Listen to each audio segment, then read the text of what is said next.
ሰላም አስናቀ እባላለሁ ሃይድሮሊክ ኢንጂነር ነኝ። እንኳን ወደ ህርያቆስ ቴክኖሎጂ ቲዩብ በሰላም መጣችሁ።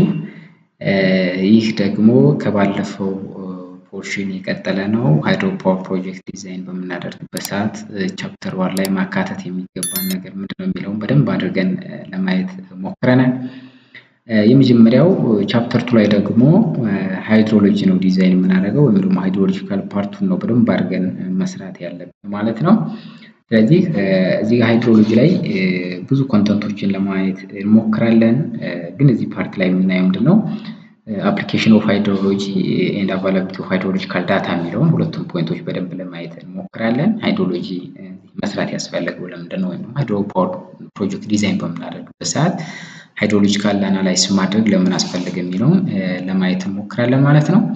ግን ቻፕተር 2 ላይ ጀነራሊ ቻፕተር 2 ላይ የምናያቸው ነገሮች እነዚህን ነገሮች ናቸው። እዚህ አውትላይን ያስቀመጥኳቸው ቻፕተር 2 ላይ ኢንጂነሪንግ አፕሊኬሽን ኦፍ ሃይድሮሎጂ ወይም ደግሞ ሃይድሮሎጂ ላይ ኢንጂነሪንግ ስትራክቸሮችን ዲዛይን በምናደርግበት ሰዓት ሃይድሮሎጂ የሚሰጠው ጥቅም ምንድን ነው የሚለውን ለማየት እንሞክራለን። ዳታ ኮሌክት ካደረግን በኋላ የሰበሰብነው ዳታ ሚሲንግ የሆነ ዳታ ከሆነ ወይም ደግሞ ሚስ የሆነ የተደረገ ዳታ ካለው ሚስ እንዴት አድርገን እንሞላለን የሚለው ፊሊንግ ኦፍ ሚሲንግ ዳታ የሚለው በደንብ ለማየት እንሞክራለን። የ30 የ40 ዓመት ዳታ እንሰበስባለን። ያንን የሰበሰብነው ዳታ ደግሞ ወደ አናላይዝ ወይም ደግሞ ዲዛይን ዲስቻርጅን ዲተርማይን ለማድረግ በመጀመሪያ ደረጃ ምንድነው ሚስ የተደረጉ ዳታዎች ካሉ እነሱን መሙላት ስለሚያስፈልግ እንዴት አድርገን እንሞላዋለን የሚለውን የ3 የ4 ስቴሽኖችን ወስደን በደንብ ለማየት እንሞክራለን ማለት ነው። ሌላ ዳታ ትራንስፖዚንግ ፍሮም ጌጅ ሳይት ቱ አንጌጅ ሳይት በጣም ቤዚክ የሆነ ፖይንት ነው። ምክንያቱም አንዳንድ በሀገራችን ኢትዮጵያ ብዙ ሪቨር ቤዝኖች አሉ። ግን ሁሉም ሪቨር ቤዝኖች ጌጅ አይደሉም።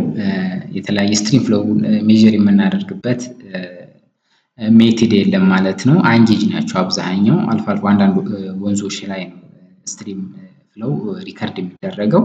ስለዚህ ትልቁ ፕሮብለም ደግሞ የዳታ ስኬርስ ወይም ደግሞ የዳታ እጥረት ያለበት ቦታ ወይም ደግሞ ስትሪም ፍሎው ሪከርድ የማይደረግበት ቦታ ከሆነ ዲዛይናችንን ዲዛይን ለማድረግ ዲዛይን ዲስቻርጃችንን ለማወቅ ግዴታ ጌጅድ ከሆነው ሳይት ነው ትራንስፖዝ አድርገን ወደ አንጌጅ ሳይት ትራንስፖዝ አድርገን የምንወስደው ማለት ነው። ስለዚህ እሱን እንዴት አድርገን እንጠቀማለን የሚለውን በደንብ አድርገን 2-3 ስቴሽኖችን ወስደን ለማየት እንሞክራለን ማለት ነው። ስለዚህ ዳታ ትራንስፖዚንግ ማለት አብዛኛው የትም ቦታ ትራንስፖዝ ተደርጎ አይሰራም። ኖርማል አንዳንድ ቦታ ላይ እንግዲህ ሜቢ ሊሰራ ይችላል፣ ግን እስካሁን በዶክመንት ደረጃ የተሰራ አላየሁም። ግን አብዛኛው ቦታ አንጌጅ ሳይት ነው ወይም ደግሞ አንጌጅድ የሆኑ ሪቨሮች ናቸው። ስለዚህ እንደዚህ አይነት በሚያጋጥመን ሰዓት ደግሞ እንዴት አድርገን ዳታ ትራንስፖዝ እናደርጋለን የሚለውን ለማየት እንሞክራለን። ከዛ ቴስት ኦፍ ሃይድሮሎጂካል ዳታ አንድ ዳታ የሰበሰብነውን ዳታ ቀጥታ ወስደን ለዲዛይን አንጠቀምበትም። መጀመሪያ ቴስት እንሰራለን፣ ቼክ እናደርጋለን። እነዚህ አውትላየር ቴስት እናደርጋለን፣ ዲፔንደንሲ እና ስቴሽነሪ ቴስት ቼክ እናደርጋለን፣ ሆሞጂኒቲውን ቼክ እናደርጋለን። እዚህ ደግሞ እንዴት አድርገን ቼክ እናደርጋለን የሚለውን በደንብ አድርገን ለማየት እንሞክራለን ማለት ነው። ሌላው ፍሎው ዱሬሽን ከርቭ እንዴት ዴቨሎፕ ማድረግ እንችላለን የሚለውን ከዚህ በፊት በሌላ ቪዲዮ ሰርቼላችኋለሁ። እዚሁም ግን መልሰን ደግመን እናየዋለን በደንብ ክሊር እንዲሆን። ስለዚህ ፍሎው ዱሬሽን ከርቭ እንዴት ዴቨሎፕ እናደርጋለን፣ እንዴት ነው አናላይዝ የምናደርገው የሚለውንም በደንብ ለማየት እንሞክራለን። ሌላው ሪተርን ፔሪድ እና ዲዛይን ላይፍ ፕሮጀክቱ ዲዛይን ላይፍ እንዴት ፊክስ እናደርጋለን የሚለውንም በተወሰነ መልኩ ከዚህ በፊት ማሁንም ሪተርን ፔሪድ ላይ አንድ ቪዲዮ ሰርቻለሁኝ። እዚህ ጋርም በደንብ ለማየት እንሞክራለን ማለት ነው። ሌላው ዲዛይን ፍለድ ቤዚካሊ ሃይድሮሎጂካል ሜን ትልቁ ኦብጀክቲቭ ምንድነው? ሃይድሮሎጂ ትልቁ ኦብጀክቲቭ ዲዛይን ፍለዱን ፊክስ ማድረግ ወይም ደግሞ አናላይዝ ማድረግ ነው። ስለዚህ እሱን እንዴት አድርገን ነው ዲዛይን ፍለዱን ዲተርማይን ማድረግ የምንችለው? ለምሳሌ ራሽናል ሜትድ የምንጠቀመው መቼ ነው? ኢምፒሪካል ሜትድ የምንጠቀመው መቼ ነው? ፍለድ ፍሪኩዌንሲ አናላይሲስ የምንጠቀመው መቼ ነው? እዚህ ጋር ደግሞ በጣም ብዙ ሜትዶች አሉ። ፍለድ ፍሪኩዌንሲ አናላይሲስ እንደምናውቀው እነዚህ ሜትዶችን እንዴት ነው የምንጠቀመው የሚለውን በደንብ ለማየት እንሞክራለን ማለት ነው። ስለዚህ ለምሳሌ ጉድነስ ኦፍ ፊት አንድ ሜትድ ከመረጥን በኋላ ወይም ደግሞ ዲዛይን ፍለዳችንን አናላይዝ የምናደርግበትን አንድ ሜትድ ሰሌክት ለማድረግ ጉድነስ ኦፍ ፊቱን ቼክ ማድረግ መቻል አለብን ማለት ነው። እሱን እንዴት ነው ቼክ የምናደርገው? ኢንድ ሞመንት ተጠቅመን ኢንዴክስ ተጠቅመን በሁለቱ ሜትድ ተጠቅመን እንዴት ነው ሰሌክት የምናደርገው የሚለውን እና ኮምፔር which one is the best method የሚለውን ለማየት እንሞክራለን ማለት ነው። ሌላው መጨረሻ ላይ ሪስክ እና ሪላያቢሊቲን ቼክ አድርገን አክሴፕቴብል ነው አይደለም የሚለውን ቼክ አድርገን ሃይድሮሎጂ ላይ ለመጨረስ እንሞክራለን ማለት ነው። ስለዚህ አንድ ሃይድሮሎጂ ወይም ደግሞ አንድ ፕሮጀክት ዲዛይን የሚያደርግ ሰው ሃይድሮሎጂ ላይ በተቻለ መጠን ሚሲንግ ዳታ ካለው በደንብ ሚሲንግ ዳታውን ቼክ አድርጎ በደንብ ፊል ማድረግ መቻል አለበት። ቦታው አንጌጅድ ሳይት ከሆነ ጌጅድ የሆነ ሳይት ላይ ዳታ ሰብስቦ የሁለት የሶስት ጌጅ ሳይቶችን ዳታ ኮሌክት አድርጎ ትራንስፖዝ ማድረግ መቻል አለበትኝ። ቴስት ሃይድሮሎጂካል ቴስቱን በደንብ ቼክ ማድረግ መቻል አለበትኝ። ኢንተርም ኦፍ ስቴሽነሪቲ፣ ኢንተርም ኦፍ ሆሞጂኒቲ ወይም ደግሞ አውትላየር ቴስቱንም በደንብ ቼክ ማድረግ መቻል አለበትኝ። ፍሎው ዱሬሽን ከርቭን ዴቨሎፕ አድርጎ ቤዝ ፍሎውን በደንብ ለማየት መሞከር መቻል አለበትኝ። ሪተርን ፔሪዱን ፊክስ ማድረግ አለብን። ምክንያቱም አንድ ፕሮጀክት ዲዛይን በሚደረግበት ሰዓት የራሱ የሆነ ዲዛይን ላይፍ ይኖረዋል። ስለዚህ ያን ሁሉ ፊክስ ለማድረግ በደንብ ሪተርን ፔሪዱን በደንብ ቼክ ማድረጉ አለበት ማለት ነው ከሰበሰቡ ዳታ ተነስቶ። ሌላው ዲዛይን ፍለዱን ፋይናሊ ዲተርማይን ለማድረግ ጉድነስ ኦፍ ፊቱን ቼክ አድርጎ ዲዛይን ፍለዱን አናላይዝ አድርጎ ማክሲመም ዲዛይን ፍለዱ ይሄን ያህል ነው ብሎ ማስቀመጥ መቻል አለበት ማለት ነው። ስለዚህ እነዚህን ነገሮች ለማየት እንሞክራለን። እዚህ ቪዲዮ ላይ ግን የምናየው ምንድነው what is the application of hydrology in engineering project የሚለውን ብቻ ለማየት እንሞክራለን። እንደምናውቀው ኢንጂነሪንግ በምህንድስናው ዘርፍ በተለይ በሃይድሮሊክ ኢንጂነሪንግ፣ በወተር ሪሶርስ ኤንድ ኢሪጌሽን ኢንጂነሪንግ፣ ወተር ሰፕላይ ላይ ወይም ደግሞ ሲቪል ኢንጂነሪንግ ላይ በጣም የተለያዩ ታይፒንግ ስትራክቸሮች አሉ። ዳም ዲዛይን ይደረጋል፣ ብሪጅ ዲዛይን ይደረጋል፣ ካልቨርት ዲዛይን ይደረጋል። የተለያዩ አስፋልት ዲዛይን በምናደርግበት ሰዓት ወይም ደግሞ ኮንስትራክት በምናደርግበት ሰዓት ደግሞ የተለያዩ ዲቾች ዲዛይን ይደረጋሉ። ስለዚህ እነዛን ዲዛይን ከማድረጋችን በፊት ምንድነው ሃይድሮሎጂካል ዳታ ሰብስበን ሃይድሮሎጂካል ኢንቨስቲጌሽን በማድረግ የሃይድሮሎጂካል ፕሪንሲፕሎችን በመጠቀም ነው ዲዛይን የምናደርገው። ስለዚህ ሃይድሮሎጂ ላይ በጣም ትልቅ የሆነ በምህንድስናው ዘርፍ ትልቅ የሆነ ጥቅም አለው ማለት ነው። ሃይድሮ ፓወር ላይ፣ ኢሪጌሽን ላይ፣ ወተር ሰፕላይ ላይ፣ ፍለድ ኮንትሮል ላይ፣ ለናቪጌሽን የምንሰራቸውን እያንዳንዱን ስትራክቸሮች ቤዝድ ኦን ዘ ፕሪንሲፕል ኦፍ ሃይድሮሎጂ ነው ዲዛይን የምናደርጋቸው ማለት ነው። ስለዚህ ሃይድሮሎጂካል ኢንቨስቲጌሽን በደንብ ፕሮፐርሊ አሰስ ለማድረግ ቤዚክ ፋክተር የምንላቸው ነገሮች አሉ። ለምሳሌ እዚህ ካፓሲቲ ኦፍ ስቶሬጅ ስትራክቸሮችን ሪዘርቬር አናላይዝ ለማድረግ በደንብ አድርገን እንጠቀምበታለን ማለት ነው። ማግኒቲ ኦፍ ፍለድ ፍሎው ለምሳሌ ኤክሰስ የሆነ ፍለድ አናላይዝ ለማድረግም በተመሳሳይ መልኩ እንጠቀምበታለን። የሪቨሩን ሚኒመም ፍሎውን ለማወቅ አቫላቢሊቲ ኦፍ ወተር ሪሶርሱን ወይም ኳንቲ ኦፍ ወተሩ እዛ አካባቢ ወተር ሼድ ላይ ያለውን ምን ያህል ነው የሚለውንም አናላይዝ ለማድረግ ይጠቅመናል ማለት ነው። ጀነራሊ ግን ሃይድሮሎጂ ስለሚያጠና ስንል ወተር ሪሶርስ ለምሳሌ አንድ ሃይድሮ ፓወር ፕሮጀክት ዲዛይን የሚደረግበት ቦታ ላይ ያለውን የወተር ሪሶርስ ሲስተም ወይም ደግሞ ኦክራንሱን ምን ይመስላል የሚለውን ወይም ደግሞ ሰርኩሌሽኑ ወይም ደግሞ ወተር ሪሶርሱ ምንድነው የሚለውን ያጠናልናል ማለት ነው። በደንብ ኤስቲሜት ማድረግ እንችላለን በሃይድሮሎጂ ማለት ነው።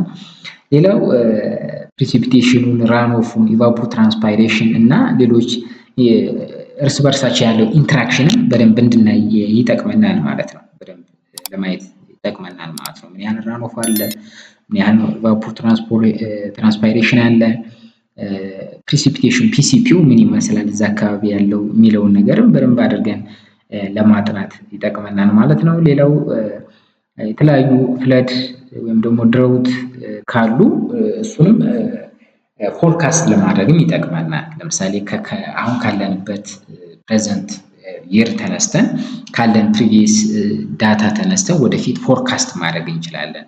ለምሳሌ ከተሞች ላይ ያለ የጎርፍ አደጋ ካለ ወደፊት ያለውን የ20 ዓመት የ30 ዓመት ምን ይመስላል የፍለድ ሰርኩሌሽኑ እዛ አካባቢ እዛ ሪቨር ላይ እዛ ከተማ ላይ ያለው የፍለድ ምን ይመስላል የሚለውን ፎርካስት ወይም ደግሞ ፕሪዲክት ለማድረግ ይጠቅመናል ማለት ነው። ድረውት ድርቅ ካለ የሚፈጠርበት ቦታ የትኛው ክልል ላይ መቼ ይፈጠራል፣ የመፈጠር ፕሮባቢሊቲ ያለው የሚለውንም በደንብ ኢንዲኬት ማድረግ ወይም ደግሞ ፕሪዲክት ማድረግ እንችላለን ማለት ነው ሃይድሮሎጂን በመጠቀም።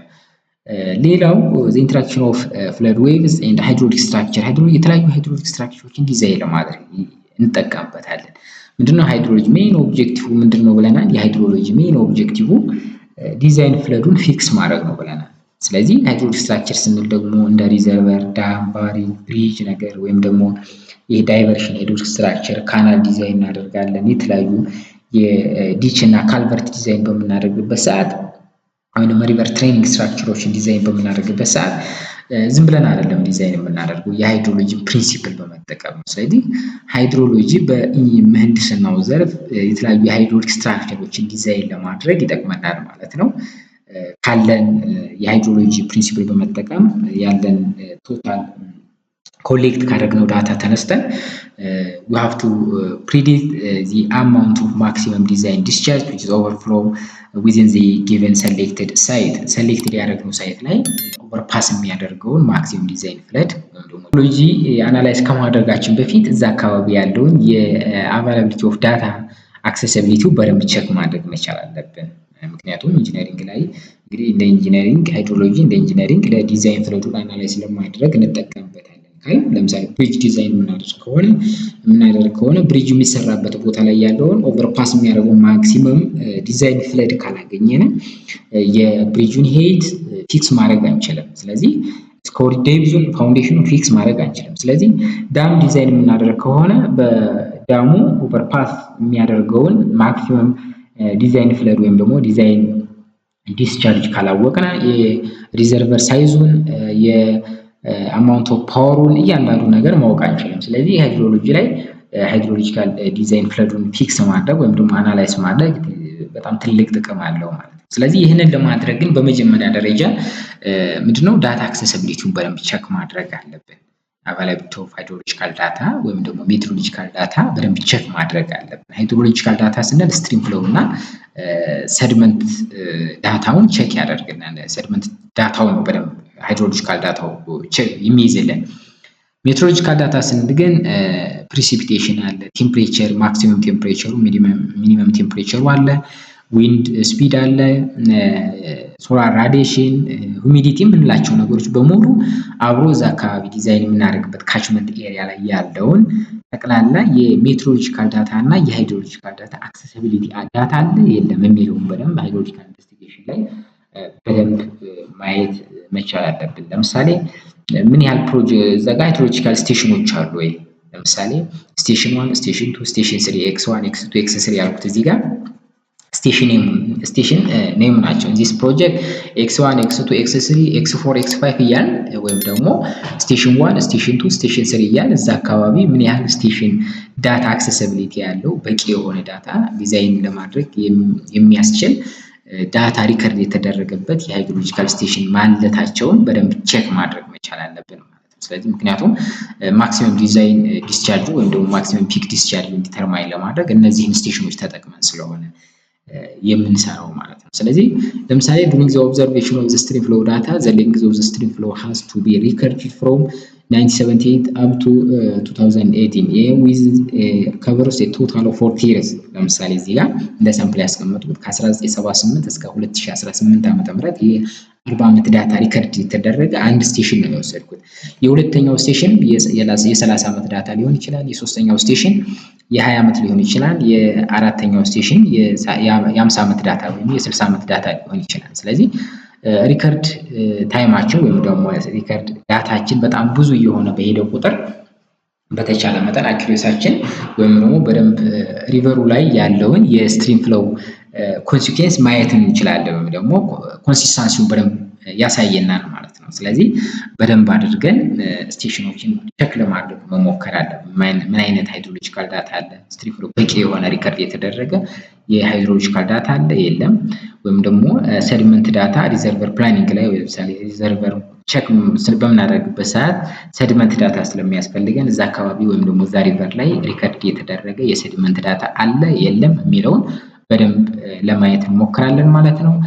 ሜትሮሎጂካል ዳታውን በደንብ ቼክ ማድረግ አለብን። ሜትሮሎጂካል ዳታው ለምሳሌ የፒሲፒው ፕሪሲፒቴሽኑ የስንት ዓመት ዳታ አለን? እያንዳንዱ ስቴሽን ላይ ሪከርድ የተደረገ የፕሪሲፒቴሽን ዳታ አለ ወይም ደግሞ የሬንፉል ዳታ አለ የለም የሚለውን በደንብ ቼክ ማድረግ መቻል አለብን። ሌላው የቴምፕሬቸር ማክሲመም ቴምፕሬቸር ሚኒመም ቴምፕሬቸር አለ የለም የሚለው ምክንያቱም ቫፖር ትራንስፓይሬሽን ቼክ በምናደርግበት ሰዓት ወተር ሎስ ቴምፕሬቸር ዳታ ያስፈልገናል። ዊንድ ስፒድ፣ ሶላር ራዲዬሽን እነዚህ ነገሮች በደንብ አካተን በደንብ ቼክ ማድረግ አለብን ማለት ነው። ተያያዥ ሶይል ዳታ አለው። ላንድ ዩዝ ላንድ ከቨሩ ምን ይመስላል፣ ዲኤም የዲጂታል ኢሊቬሽን ሞዴል ዳታ አለ የለም የሚለውን በሌሎች ቪዲዮዎች በደንብ በሰፊው ስለምናይ እነዚህ ነገሮች በደንብ ቼክ ማድረግ አለብን ማለት ነው። ሌላው ግራፊካሊ ለምሳሌ ያክል የ40 ዓመቱን ዳታ በደንብ ግራፊካሊ ሬንፉል ዳታ ወይ ዲስቻርጅ ዳታውን በደንብ ቼክ ማድረግ እንችላለን። እዚህ ጋር ዲስቻርጅ አት ቨርቲካል ዳይሬክሽን አት ዋይ ዳይሬክሽን ዲስቻርጅ ዳታ አለን። ሜትር ኪዩብ ፐር ሰከንድ ሆሪዞንታል ዳይሬክሽን ይር አለን፣ ዓመተ ምህረቱ አለን። ስለዚህ እያንዳንዱን ድሮ በምናደርግበት ሰዓት ኤክስኤል ላይ እንዲህ አይነት ግራፍ ይሰጠናል ማለት ነው። ይሄ ማለት ዲስትሪቢዩሽኑን ያሳየናል። ዲስቻርጅ ዲስትሪቢዩሽኑ የትኛው ላይ ለምሳሌ 2013 ላይ በጣም ፒክ የሆነ ዳታ ሪከርድ የተደረገ ዳታ እንዳለ ያሳየናል። ሌሎች እንኳን ተቀራራቢ ናቸው፣ ግን ይሄ ዳታ በደንብ ቼክ መደረግ አለበት። ለምሳሌ ምን ብለናል?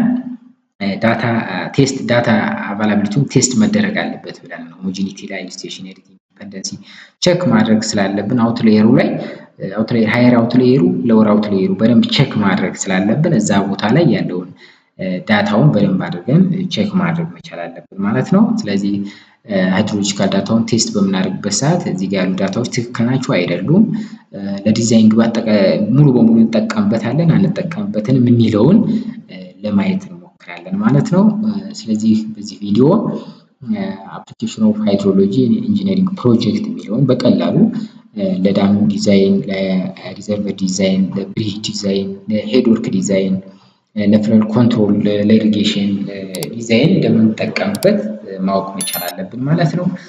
ሌላው አቫይላቢሊቲ ኦፍ ዳታ ሃይድሮሎጂካል ዳታ መኖሩን መቻል ቦታው ላይ ወይም ደግሞ ዲዛይን የምናደርግበት ፕሮጀክቱን ዲዛይን የምናደርግበት ቦታ ላይ አቫይላብል የሆነ በቂ የሆነ ሰፊሽንት የሆነ ዳታ አለን የለንም የሚለውን በደንብ አድርገን ቼክ ማድረግ እንዳለብን እና ግራፊካሊም በደንብ አድርገን ዲስትሪቢዩሽኑን ማየት መቻል እንዳለብን እዚህ ጋር በደንብ ማወቅ መቻል አለብን ማለት ነው።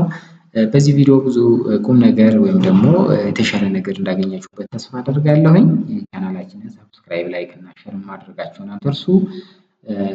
ሀሳብ አስተያየት ካላችሁ ኮሜንት ላይ ማስቀመጥ ትችላላችሁ። ሌሎች እንዲሰራ የምትፈልጉትንም ነገር አብራችሁ ኮሜንት ላይ ማስቀመጥ ትችላላችሁ። በሌላ ቪዲዮ እስከምንገናኝ ያው ዲዛይን ዲስቻርጅ በመጠቀም ዲተርማይን ማድረግ እንችላለን ማለት ነው። ሌላው ሃይድሮ